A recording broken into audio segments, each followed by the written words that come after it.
This is part 2 of the Snowpeak Ruins, and in this part we're going to be finding the compass, and we're also going to be fighting the mini-boss and getting the item of the dungeon. Yeah, which is actually a pretty cool item, really. I mean, something that, we have not had ball and chain in any Zelda game. So. No, not at all, and it's weird. I mean, I thought Twilight Princess did a great job of introducing a few unique items. Like you saw the spinner in the last dungeon, which is one of our all-time favorites. Oh, yeah, spinner. And let's go back and do Arbor Grounds again. I can go back and replay it right now, trust me. And then, of course, you get the item, and this one's the ball and chain, which is pretty fun. I mean, some items that you get in dungeons, like a lot of dungeons do use them very well, but I think this one uses it exceptionally well. It's like I use it like to break all the ices and kind of form new paths, and you use it on a lot of enemies too. I agree. Plus, it helps with all these enemies made of ice. Yes. The ball and chain's a particularly effective weapon. Like fighting these guys right now, you got to hit them twice with your sword to kill them, and once you hit them once, they go sliding around. Yeah, ball and chain, you can just take care of them from pretty far out, really. Plus, you can take out clumps of them. I just hate how slow it is when you miss. Yeah. And you gotta wait for it to get back to you, and you just end up getting nailed or something. Yep, and our hatred of ice enemies continues in this room. Well, like it was hard to time because like they were coming from each direction, and you didn't have that. I mean, with the motion controls, you had a little bit of range, but like a lot of times I find myself accidentally stabbing. And if they're on the side, then it doesn't do a whole lot of good. I will say later on when we fight those same enemies, when they're not on ice, they barely slide at all when you hit them. They don't do anything, They're so much easier. Because later on we go up like a circular path where we'll have like two big enemies we got to kill, and those small thingies will reappear. Yeah, you saw broad chain, like they don't move at all. No, not at all. But man, when they're on this ice, they just start bouncing around like freaking pinball. What's ice on ice though, man? I mean, you know. I mean, you've seen Link sliding around. Yeah, exactly. Now, I will say, like, we kind of talked a little bit about the cannons in the first part. Now we're going to put them to good use. And I kind of like how, like, you know, it introduces, like, new paths. Like, obviously, you got to create new paths to get through this dungeon. But, like, I remember this room took me forever the first time. Like, I just never thought about, we're not doing it right here, but, like, when we turn the cannon around. And we shoot it all the way down the room. I just never thought about doing that for just, you know, one of those stupid moments where, like, it was right there in front of you the whole time. Cannon's got some range, though. Yeah, I think that's what I was thinking, is that it's never going to make it all the way through this room. Well, especially when your first shot with the cannon's only like, you know... it didn't go very far. Not very far at all.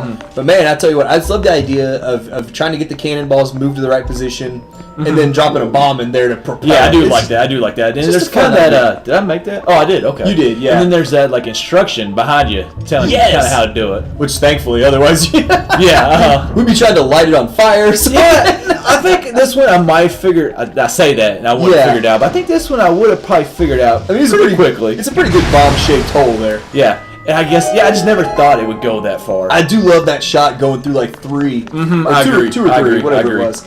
It's just, the cannon is such a cool concept. And it kind of becomes a little irrelevant once we get the ball and chain.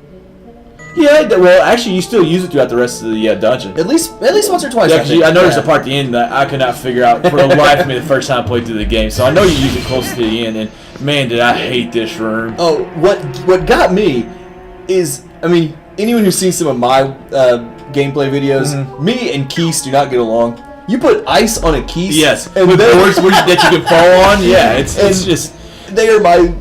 It's a double whammy of things I hate. I just didn't like how you kind of see right there to the right, like where the ones that had ice on them slid down too. Yeah. So if you I fell a couple times. That's what the transition was, obviously. But like if you even just touched the ice, I mean, you were down. You were gone. Yeah, you couldn't stop. And that's what I'm trying to do right here. Is I'm trying to get this Keese out so I can kill him first. And I almost went off again right here. And I can't believe I didn't. But you saw what happens when you touch the ice right there. Yeah, and then that's a nice save. Move. Yes. Nice save. I wouldn't really call that a save. I call that more luck. But I'll take it. Hey, take it. And what I found is really helpful on when anytime you're on these narrow platforms like this, Z targeting is your best friend. Definitely. Like instead of trying to walk in an angle, just like get yourself. That's what we usually try to do. I know. I got this, and then you end up jumping and then completely missing the whole thing. So it's funny sometimes when I go back and watch some of like my gameplay. I know like I make myself dizzy because I'm like Z target, Z target, and I try not to do that too much for the sake of our viewers. But man, well, like it's somewhere like this, like you gotta have Z targeting like straight on like your objective, like object in front of you. Yep. So it is definitely your friend on these narrow platforms. And we do anything that can help us out. We use any of those abilities. Yes, we do.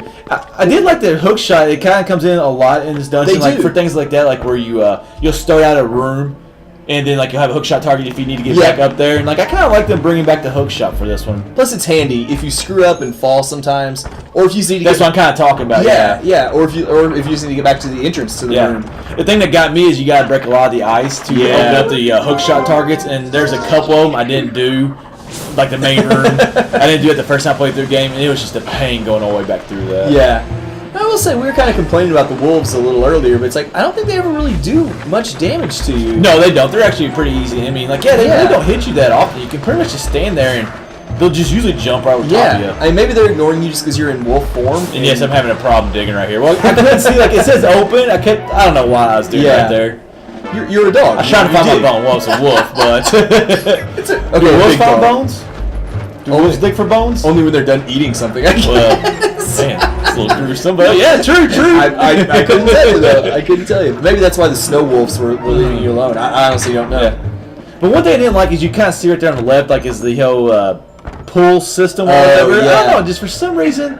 I mean, I guess the concept is cool, but I just didn't like doing it. It's tedious. Yeah, it is very tedious. It's kind of it doesn't take a long time, but it's still kind of slow, and then you just keep on running into it like that, trying to hit A. Hey, we've had our issues walking through doors and interacting with things before. I mean, poor Link's got a few medical concussions to worry about.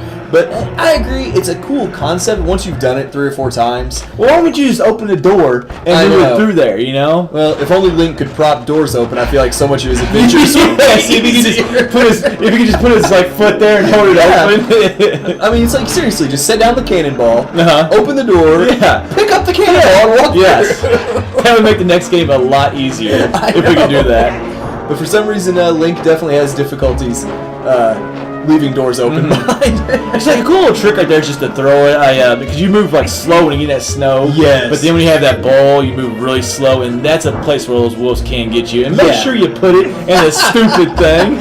Make sure you load the cannon. I think I do that a couple times in this video series. Yeah. But I mean, you're absolutely right. When you get in that deep snow, it just slows you down so much. So I like that. I like that trick of throwing the cannonball as far as you can. Yes. I think you do that a little later too. Yeah, sure. If I'm not mistaken. Sure. Yeah. I think. I'm not really sure if I do or not. But I mean, it just does make it easier to get through this. I only have 1 or 2 good ideas throughout an entire dungeon series, so we've already used one of them in the second part. So there's probably not much left. That's not a good sign for the future. Oh, I do like how we're gonna use the cannon to kill this like ice-breathing dragon here that we're kind of facing, or whatever they are. They're like big. It kind of looks like a dragon. You just said ice-breathing dragon, right? Yeah. It breathes fire, not ice. Well, this one breathes ice. He freezes you. Yeah, I know what you're saying though. I don't think well, we can't call it a dragon. No, I mean, but I know it's an ice enemy. Ice thingy. And we will deal with several of them throughout this dungeon, of course. It just sucks though when you blow them up, they turn into these little smaller guys. Yes. And once we have the ball and chain again, it's a lot easier. It is a lot easier. We'll actually be getting it right here pretty soon as we face off this mini boss. Yeah, is he right in this next room? Yes, he's in this next room. Yeah.